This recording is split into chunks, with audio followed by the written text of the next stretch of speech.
730 재보선 바로 내일입니다. 여야 지도부가 수원으로 몰려갔습니다. 수원에만 3개의 의석이 달려있고 여야 모두 막판 판세를 박빙으로 보고 있기 때문입니다.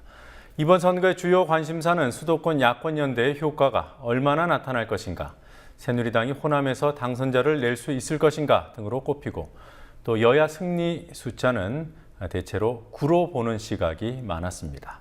정치권 취재하고 있는 PD 연결해서 알아보죠. 노지민 PD. 네, 노지민입니다. 네, 수원 영통과 팔달, 여야 모두 초박빙으로 보는 지역인데요. 유세전이 뜨거웠겠습니다. 네, 우선 양당 지도부가 모두 수원 지역으로 몰려갔습니다. 새누리당은 수원 팔달의 김용남 후보 사무소에서 현장 최고위원회의를, 민주연합은 수원 영통 지역에 마련한 천막당사에서 국회의원, 지방의원 연석회의를 열었습니다. 새누리당 지도부는 회의 후 김용남 후보의 유세 차량에 동승해 이른바 빨간 모자 유세를 이어가며 재산 축소 신고로 곤욕을 겪고 있는 김 후보에 대한 지지를 호소했습니다. 비슷한 시각 민주연합의 손학규 후보는 유세차를 타고 팔달 지역 곳곳에 인사를 다니며 선거운동을 시작했습니다. 수원 영통에 출마한 새누리당의 임태희 후보는 공약으로 내건 2층 버스를 선보이며 거리를 누볐습니다. 민주연합 박광훈 후보는 김한길 공동대표와 김진표 전 의원의 지원을 받으며 차량 유세에 주력했습니다. 네, 여야 지도부가 내놓은 D-1 선거운동 마지막 날 메시지 뭐였습니까? 네, 새누리당은 안정적인 국정 운영을, 새정치민주연합은 정권 심판을 강조했습니다. 새누리당은 그간 강조해왔던 민생 경제와 국가 대개조를 완성하기 위해서는 국회 과반 의석 확보가 절실하다고 강조했는데요. 김무성 대표는 수원에서 열린 현장 최고위원회의에서 새누리당이 이번 선거에서 안정적인 원내 과반 의석을 확보하면 박근혜 정부의 성공적인 국정 운영에 지렛대 역할을 할 수 있다고 강조했습니다. 윤상현 사무총장은 야권 후보 단일화를 겨냥해 묻지도 따지지도 않는 야권 야합이 대한민국 민주주의에 가져왔던 불행한 역사를 잊어선 안 된다면서 일꾼 여당이냐 반대를 일삼는 야당이냐의 엄중한 선택의 시간이라고 주장했습니다. 반면 민주연합의 안철수 공동대표는 수원 천막당사에서 열린 회의에서 내일 재보선을 세월호 참사, 인사참사, 유병헌 수사에서 보여줬던 정부의 무능에 대해서 책임을 묻는 선거라고 규정했습니다. 김한길 공동대표 역시 세월호 특별법을 만들기 위해 힘을 보태달라며 오만과 독선, 고집과 불통의 정치에 유권자의 한 표 한 표로 엄중히 경고해달라고 강조했습니다. 네, 흔히 관전 포인트라고 하죠. 이번 선거 주요 관심사에 대해 정치평론가들은 뭐라고 하고 있습니까? 네, 유창선 시사평론가와 김만음 정치아카데미 원장을 만나봤는데요. 두 전문가 모두 격전지인 서울 동작을, 수원 영통, 수원 팔달에서의 야권연대가 어떤 영향을 미칠지가 가장 주목된다고 말했습니다. 최대 변수는 야권 후보 단일화의 영향이 어느 정도 나타날지가 될 거로 보입니다. 그렇게 보면은 그동안 새정치연합 또는 그 정의당이 수도권 지역에서 초반에 상당히 이제 고전을 면치를 못했던 이 판세를 좀 변화를 시키면서 아마 수도권 지역을 중심으로 단일화 효과가 나타날 것으로 예상을 해봅니다. 두 번째 관전 포인트는 세월호 심판 문제가 어떻게 이제 작용을 할지 하는 점이 되겠습니다. 세월호 특별법 제정이 지금 진척을 보지 못하고 있는 거, 그런가 하면은 또 그 유병헌 씨 그 사체와 관련된 여러 가지 그 의문과 이제 논란들 이런 것이 증폭이 되면서 이런 문제들이 결국 이제 정부와 이제 여당한테 상당히 좀 이제 악재로 작용할 가능성이 있어 보입니다. 그리고 세대별 투표율이 역시 이제 중요한 변수가 될 거로 예상이 됩니다. 그래서 투표 당일날 과연 이 젊은 층들이 적극적으로 투표에 참여하는 흐름이 이제 이어질지 여부, 그리고 이제 또 노년층이 얼마만큼 좀 결집을 해가지고 투표장으로 갈지, 결국은 이 세대 간의 투표율이 승부를 가리는 마지막 변수가 될 거로 예상을 합니다.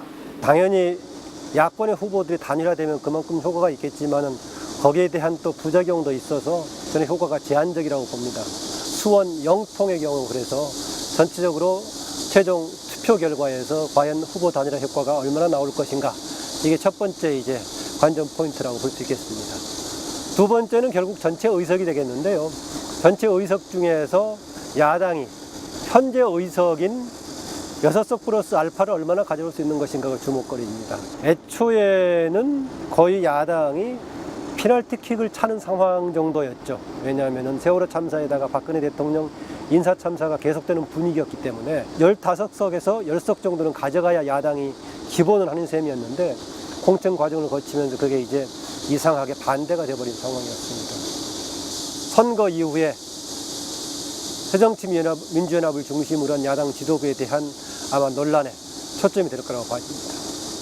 마지막으로는 이정현 후보, 곡성 순천에서 지금 여론조사상으로는 앞서기도 하고 선전을 하고 있는데요. 과연 이게 선전에 그칠 것인가, 구체적으로 투표에서도 이길 것인가가 주목거리라고 볼 수 있겠습니다. 자, 이 여야 승패 기준 어느 선으로 보면 되는 거죠?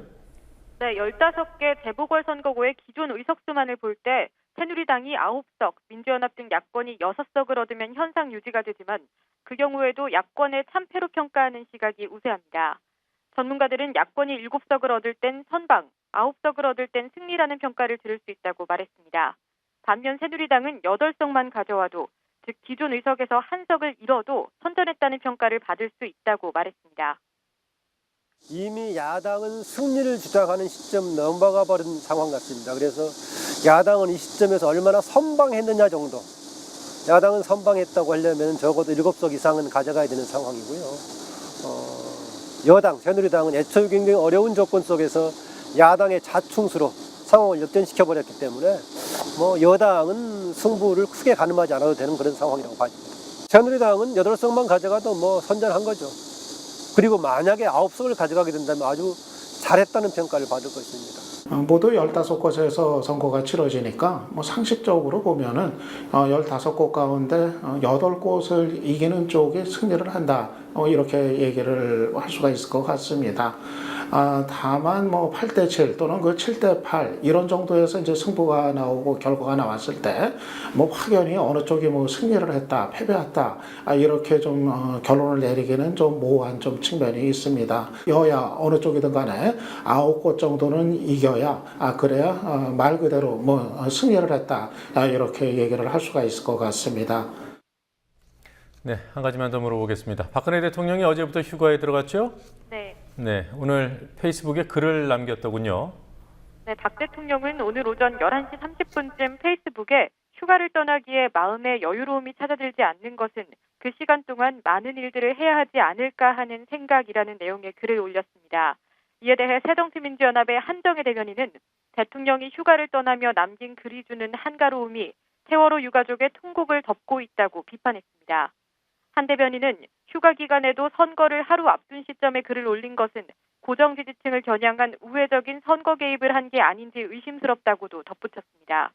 그러나 새누리당은 민현주 대변인 논평을 통해 국민 마음이 조금이라도 편해지는 데 도움이 될까 하는 마음과 함께 휴가를 활성화하자는 뜻에서 관저에서 휴가를 보낸다고 항변했습니다. 야당을 향해서는 침소봉대하고 민의를 교란시키지 말라고 비판했습니다. 지금까지 국민TV 뉴스 노지민입니다.